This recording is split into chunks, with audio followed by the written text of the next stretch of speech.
All right, Shalom. I want to start off by giving all praise, honor, and glory unto Yahweh, Shem Shai, Shem Dash. Double honors to the apostle and elders of Great Millstone. Shalom to all. I came out to push the word of sincerity and in truth. Yeah, you'll see the title of the lesson. If any time is the time to pick America apart, it is now. You know, us in the inside, behind enemy's lines, we see the climate of this place, man. We know the tone of things going. Hell, I just I was driving and I had a little drop off at the airport, and the lady, which was the security, was just communing with me, and she was talking about how basically, it was the main lady from human resources at the airport quit, and she was like, "We don't even know how we're gonna get our checks," and I told her, I was like, "Look, this what's going on right here is going on all over the place, you know." So, through the spirit, we just, rest assured the prophecies of Yahweh Shema Shai coming to pass. Part of the Lord's prophecy was this American captivity to collapse. You read that throughout the book of Daniel, the fourth beast, the deadly wound that was healed in Revelations. All right, the 20th chapter, that came in the likeness and the image of Rome, Greece, Babylon, as well as the Medo-Persian Empire, all, together. And we see that this place had its apex, it had its time to shine, and we're witnessing the fall of it, Akim. So first and foremost, we know who the Lord is going to put the spirit on to destroy America. It speaks about Gog and Magog in Ezekiel, the 38th chapter, which that prophecy hasn't been fulfilled. Now is the time for this prophecy to be fulfilled. The term fulfilled in the it's a compound word, full and fill, to fill full, basically at its apex. All right.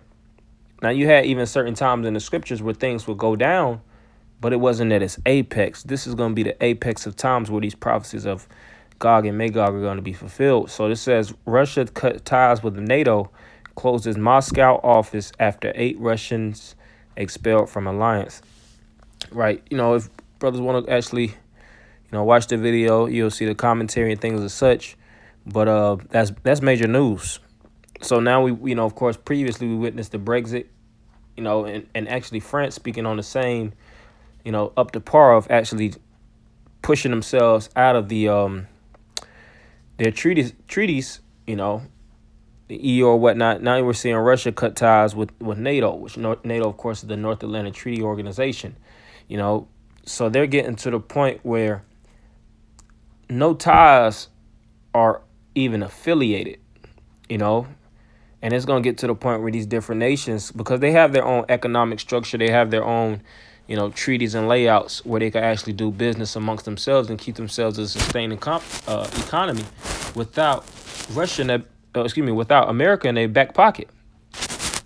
So where does that put America? That puts America on the back end as just heavyweight. You see? And America, what was the main job? Because where does America's structure and its strength come from? The military.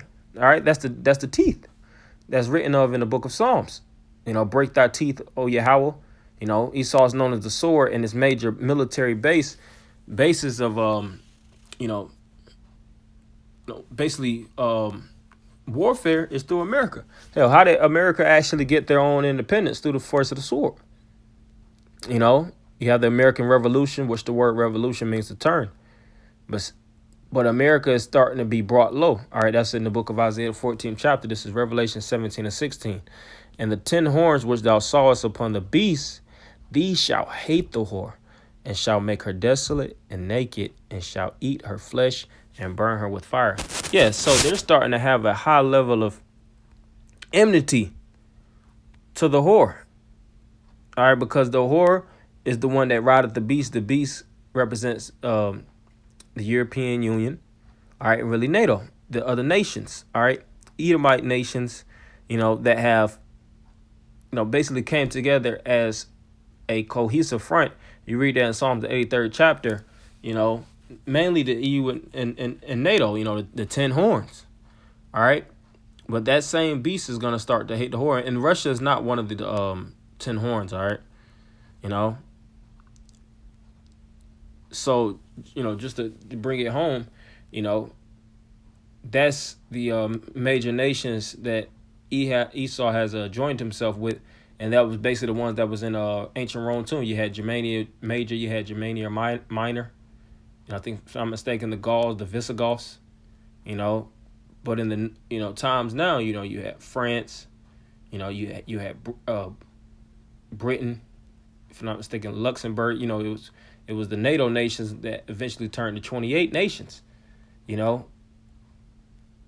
like I said, the European Union and NATO. So that fall is what we're witnessing these times now. All right, this is Isaiah 14:12. How art thou fallen from heaven, O Lucifer, son of the morning? Right. So who was Lucifer, son of the morning back then? Really, through the Spirit, I was talking about Nebuchadnezzar. And this is Isaiah prophesying against him.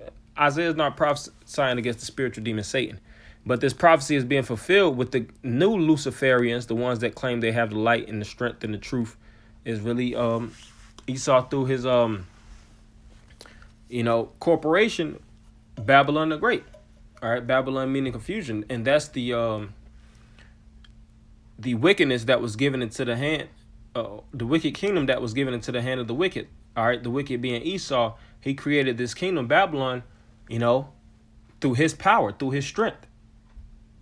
Prior to this was Arsareth, which was in the Hebrew it was another land, and Esau, through Cristobal Colon and his other constituents that actually aligned themselves, in the same and other class, because you had the Dutch, you had the French, you had the British, and Cristobal Colon, he was a Jew, but he came from that Spaniard.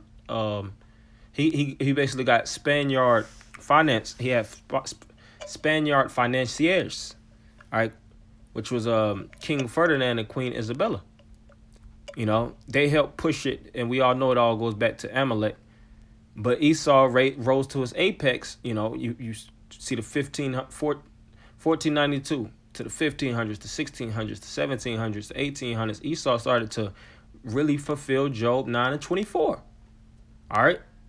Because prior to that, what do you have? The book of Revelations, where he started to lose his power, and he got shut up, through what? Severus Septimius, and of course, later on, it was the Christian Roman Empire, which was predominantly Jake. But we seen Jake lost their grips back to Esau. So, we seen him rise, and we're seeing his fall. This is Luke. That's what Luke 10 and 18 speaks about. I've seen Satan as lightning fall from heaven. Satan has to be in an elevated position in order to fall, right? So the Lord spoke about a particular man falling from his what? His glory. Verse 13, for thou hast said in thine heart, which is thy mind in the Hebrew, Lob, I will ascend into heaven, which heaven represents positions of grandeur. All right. Because what? He's on earth. But he's speaking about sitting in heaven. What is that? Having basically, like the scriptures speak about, you shall have the fatness of the earth. Continuing on, I will exalt my throne above the stars of the Most High. I will sit also upon the mount of the congregation in the sides of the north. Yeah, so that's Esau's expression, is pompousness. Continuing on, I will ascend above the heights of the clouds. I will be like the Most High. He'll be like who? He wants to be like the Most High, but the Most High is going to show him he's just a man, like it's written in the book of Isaiah. All right, Esau is just a mortal man that talks cash shit. He has a God complex. He's really all these devils got Napoleon syndrome, man. All right, they all want to be big in the inside, but they see that they're truly inferior. Verse 15, yet thou shalt be brought down to hell, which what? Represents a low estate. Esau starting to lose his glory. And we're contributors of the fall of Esau through this word, man. Spiking the net, glitching in the net. The net wasn't designed to be a platform to bring truth, but we shocking the net through the Spirit, and we're gonna keep shocking it. Which is what? That's our cheat code, to break out of this thing. So it says, verse 16, they that see thee shall narrowly look upon thee and consider thee, saying, is this the man that made the earth to tremble, that did shake kingdoms? Yeah, and Esau shook kingdoms. You had the scramble of Africa. You had Esau all throughout the Americas, North, Central, and South America, Canada. You know, you see how he tapped Hawaii. You know, he went to those. You know, he went all over the breadth of the earth. If you look into Esau's history, he really invaded the whole earth, pursuing in Job 9:24. But we're witnessing his fall. You know, I didn't want to make this too long. Just wanted to really go into that point, and I also wanted to, as a backup, I wanted to Russia. I also wanted to go into this one thing because this is part of them looking at him and seeing that Esau, you know, that they become as weak as him. You know, this is like a spiritual omen.